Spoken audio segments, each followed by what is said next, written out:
Doctor Yunus সাহেব পদত্যাগ করছেন শোনা মাত্র ওই হাসিনা ঢুকে যাবে, এটি হলো ভয়। এই বিশৃঙ্খলা সৃষ্টি হইলে হাসিনা বিরোধর পেয়ে এসে ঢুকে যাবে। কি উদ্দেশ্য তো আমি জানি না, আমি তো বলছি এগুলো আছে, আপনারা দেখেন, খোঁজ নেন। আমি সরকারের নলেজে নিয়ে আসছি যে এইগুলো আছে, জনগণ বলে। আমরা ইউনিভার্সিটির দিকে গেলে, ওই দিকে গেলে দেখা যায় যে বিভিন্ন হলের এক একটা অংশ কর্ডন করা, ওখানে যাওয়া যায় না। এক একটা ফ্লোর কর্ডন করা, ওই ফ্লোর গুলোতে অন্য কোনো বাইরের ছেলেরা যেতে পারে না। ছেলেদের হলে ছেলেরা যেতে পারে না, মেয়েদের হলে ওই কতগুলো জায়গাতে যেতে পারে না। কেন যেতে পারে না? এগুলো নিয়ে অনেকে রিক্সাওয়ালারা বলে, রাস্তাঘাটে চলে, কারণ তারা জানে, তারা তো দেখে কে কখন কোনটা নিয়ে গেছে। তারা হয়তো বলে না, রিপোর্ট করে না, বা ওইখানে প্রশাসন, পুলিশ বা যারা থাকে তারাও এক ধরনের প্রোটেকশন দেয় যেন হয়। আর সেনাবাহিনীর কথা যেটা বলছেন, এটা তো আমি বিশ্বাসই করি না, কারণ বাংলাদেশ সেনাবাহিনী কখনোই ক্ষমতা নেয় নাই। যতবার ক্ষমতা নিয়েছে অন্য হাতে ক্ষমতা দিয়েছে, খালি ক্ষমতা তারা নেয় নাই, বুঝছেন না? তাহলে ডিসেম্বরের মধ্যে যদি নির্বাচন না দেয় তাহলে সেনাবাহিনী কি উদ্যোগ নেবেন? কিছু উদ্যোগ নেবে না। সেনাবাহিনী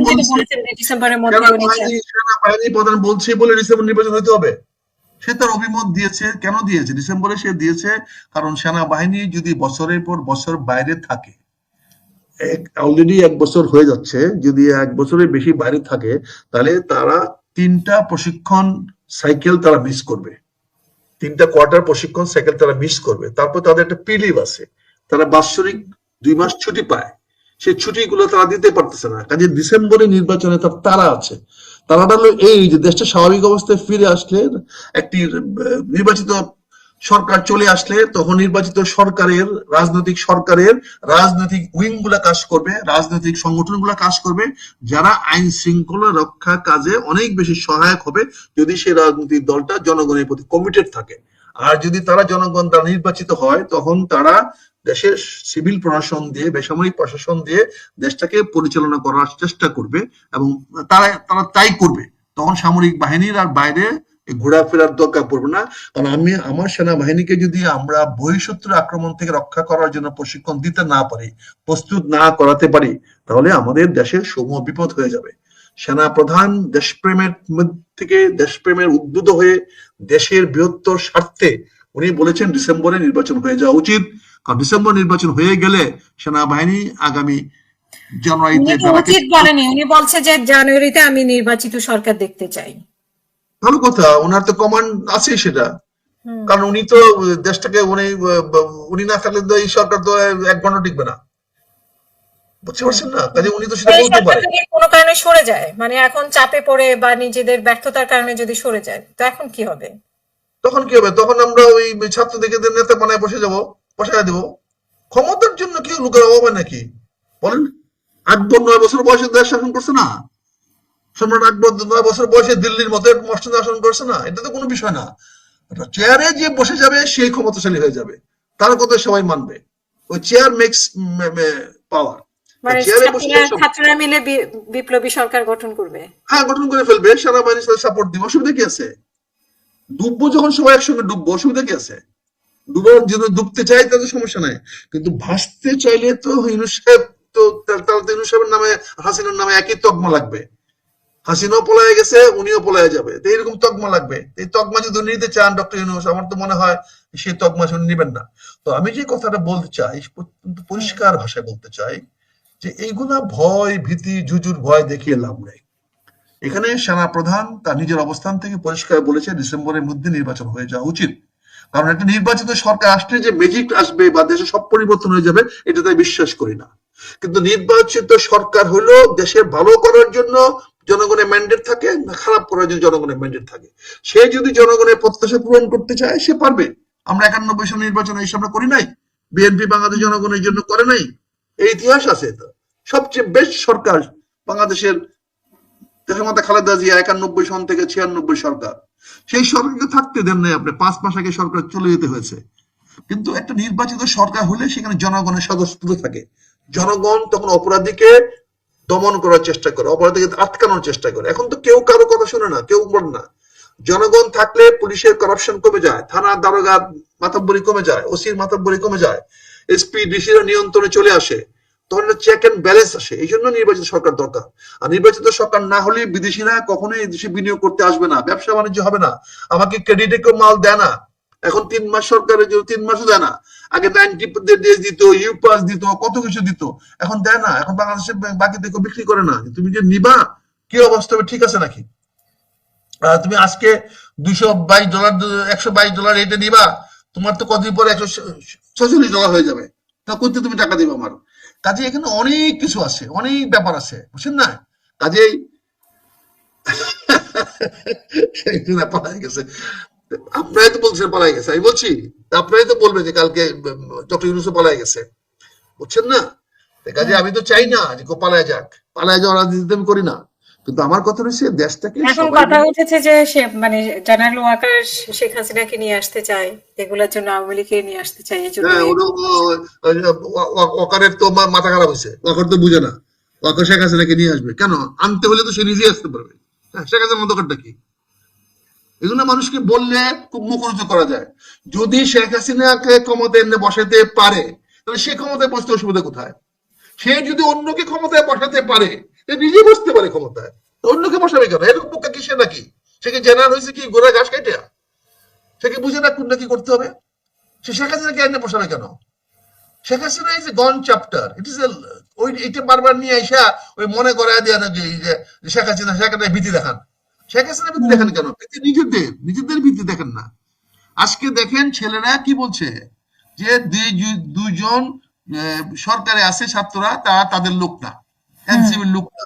তো এই ধরনের যদি কথাবার্তা বলে, তাহলে এদের মানে কি ভবিষ্যৎ আছে আমি জানি না। তো এদের ভবিষ্যৎ কি হবে? এদেরকে কি ভবিষ্যৎ? যা সত্য তাও কিছুদিন টিকে ছিল, এরা তো ওদেরও টিকবে না। এরা নিজেদের লোককে যদি নিজের হাত নিজে কাটে, তাহলে কেমন হবে? তাদের তো বলা উচিত ছিল যারা আমাদের গর্ব, এরা দুজন আমাদের সরকার চালাচ্ছে, আমাদের ছাত্র যুবকদের জন্য গর্ব যে ওরা দেশ চালাচ্ছেন, দেশের জন্য কন্ট্রিবিউট করতেছেন। ভুল ভ্রান্তি হইতেই পারে, তাকে তুমি ওন করবে না কেন? তাকে ওন না করলে সে যাবে কোথায়? তাকে তুমি কোথায় ব্যাখ্যা দেখাতে চাচ্ছ? যদি সে পদত্যাগ না করে, তাহলে তার কথা কে মানবে? এই যে ইসরাকের সঙ্গে নাহিদ না কি বলে ওই আসিফের যে ক্লাসটা শুরু হয়েছে, কদিন পরে আসিফ বাড়িতে পারবে ওই সচিবালয় থেকে? পুলিশ তো যেতে পারবে এই সচিবালয়ের সামনে দিয়া, ওই ইয়ার অফিসের সামনে দিয়া, ঢাকা অফিসের সামনে দিয়া থাকতে পারবে? সাধারণ ছেলেরা লাগবে ঝগড়া, দুই পক্ষ লাগবে মারামারি। মারামারি পড়লে কে যেই জিতুক, আসিফ জিতলো দেশের সর্বনাশ হবে, ওই এক্সট্রা জিতলো দেশের সর্বনাশ হবে। কিন্তু এই সংকটটা কেন করাচ্ছেন উনি? ডক্টর ইউনূস সাহেব এটা বুঝেন না? এই সংকটটা এটা তো এই সংকটটা আর এই ইশরাক আর আসিফের মধ্যে থাকবে না, এই সংকটটা বহু দূর চলে যাবে। কেন করতেছেন এগুলা? কাজে আমি আবারও অনুরোধ করবো, আমিও বিনীত অনুরোধ করবো, ডক্টর ইউনূস সাহেব থাকবেন আমাদের প্রধান উপদেষ্টা, জায়গায় প্রধানমন্ত্রী হবেন, একটা জাতীয় সরকার হবে। এই সরকার নির্বাচন, জাতীয় সরকার হলে এটি নির্বাচন হয়ে গেল। আপনি এলান করে বলে দিবেন আমরা 5 বছর থাকবো, জনগণ বাধা দিবে না, এটাই নির্বাচন। নির্বাচনে ভোটে হইতে এই দেশে সুষ্ঠু অবাধ নিরপেক্ষ নির্বাচন হওয়ার কোনো সুযোগ নেই। কখনোই সুষ্ঠু অবাধ নিরপেক্ষ নির্বাচন হবে না যেখানে একটা ভোটার গরিব আছে যার ঘরে 5টা টাকা নাই, আর একটা ভোটার যার ঘরে 500 কোটি টাকা আছে। আচ্ছা, এখানে তো অবাধ নিরপেক্ষ নির্বাচন হবে না। ওই 5 টাকার মহিলা, 5 টাকার আমার গরিব ভোটার, তাকে আনতে হবে কষ্ট করে রিক্সা ভাড়া দিয়ে, যেটা অবৈধ। আবার 5 কোটি লোক যার আছে, সে চাইবে আমার গরিব ভোটগুলো কিনতে। কাজে দেশে সুষ্ঠু অবাধ নিরপেক্ষ নির্বাচন হবে না। যারা দেখে, যে স্বপ্ন দেখে, সেটা অলিক স্বপ্ন, হবে না। নির্বাচন পক্ষপাতমূলক হবে। নির্বাচন যে দল যেদিকে ঝুঁকবে ওরা জয়লাভ করবে, জনগণ যেদিকে ঝুঁকে যাবে সেদিকে জয়লাভ করবে। জনগণ নির্বাচন কোনদিন নিরপেক্ষ হয় না, জনগণ হয় গ্রহণযোগ্য, মানুষ মেনে নেয়। এই গ্রহণযোগ্য নির্বাচন হলে হবে। সেই গ্রহণযোগ্য নির্বাচন যদি সকল রাজনৈতিক দল যদি মিলে একটা জাতীয় সরকার গঠন করে, এটি নির্বাচন হয়ে যাবে। এবং আপনি 5 বছর ঘোষণা দিয়ে দেন, আমরা সবাই মেনে নিব। এবং পল্টনের সামনে আইসা বা সরোয়ার্দী উদ্যানের সামনে আইসা অথবা সংসদ ভবনের সামনে আইসা আমরা সকল দল একসঙ্গে মিটিং করে সর্বদলীয় একটা জনসভা করে বলবো এই সরকারকে আমরা 5 বছরের জন্য মানি। গ্রামের মানুষ মেনে নেবে, তাই মেনে নেয়, এখনো তাই মেনে নিচ্ছে।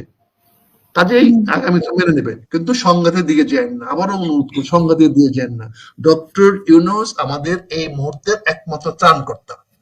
ডক্টর ইউনূস যদি কোনো কারণে পা পিছলায় পড়ে, দেশটাকে টিকায় রাখা মুশকিল হবে। দেশের যে অবস্থা হবে, এটা আফগানিস্তান না। এখানে মানুষের অনেক ইন্টারেস্ট আছে, ডানে বায়ে বহু ধরনের লোক আছে, বুঝছেন না? এদেশের ছিন্ন বিচ্ছিন্ন হয়ে যাবো আমরা। কাজে আল্লাহর হস্তে দয়া করে সঙ্গতে দিয়ে যায় না। ডক্টর ইউনুস স্যারকে বিনীত অনুরোধ করবো, আমি তো জানি আমাদের অনুষ্ঠান দেখবেন না বলে লাভ নাই, তবু যদি কখনো কেউ জানায় দেখায়, ডক্টর ইউনুস সাহেব আসেন বলেই ওনার আশপাশে যারা আছেন তারা চামড়া বাঁচায় বাঁচতে পারতেছেন। ডক্টর ইউনুস সাহেব না থাকলে আপনাদের চামড়া কারো থাকবে না। যেমন চামড়া আগে সরকারের অনেকে ভাইয়েছে নাই, আপনাদের এই অবস্থা হবে। এই এই এই স্বপ্ন দেখে না ডক্টর ইউনুস সাহেব পদত্যাগ করবেন। ডক্টর ইউনুস সাহেব পদত্যাগ করছেন, শোনা মাত্র যে অবস্থাটা সৃষ্টি হবে, যে অরাজকতা সৃষ্টি হবে, যে বিশৃঙ্খলা সৃষ্টি হবে, এইটা সামাল দিতে পারবেন না। এই সামাল দিতে পারবেন না বলেই তখন আবার ওই হাসিনা ঢুকে যাবে। এটি হলো ভয়। এই বিশৃঙ্খলা সৃষ্টি হলে হাসিনা বিরোধর পেয়ে এসে ঢুকে যাবে, ঠেকাইতে পারবেন না। কাজে আপনার দয়া করে বিভেদের দিকে যাবেন না।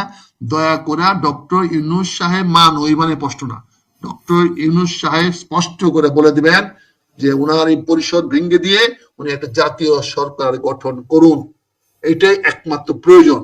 আর অস্ত্রের চিন্তা, সামরিক বাহিনীর চিন্তা, জনগণকে দাবায় রাখার চিন্তা, জেল জুলুম নির্যাতন করার চিন্তা মাথা থেকে দূর করেন, মোটিভেট করেন, মানুষকে বুঝান, মানুষকে সত্য বলেন, সত্য জানতে যান, সত্যকে মানুষকে অনুসরণ করতে বলেন।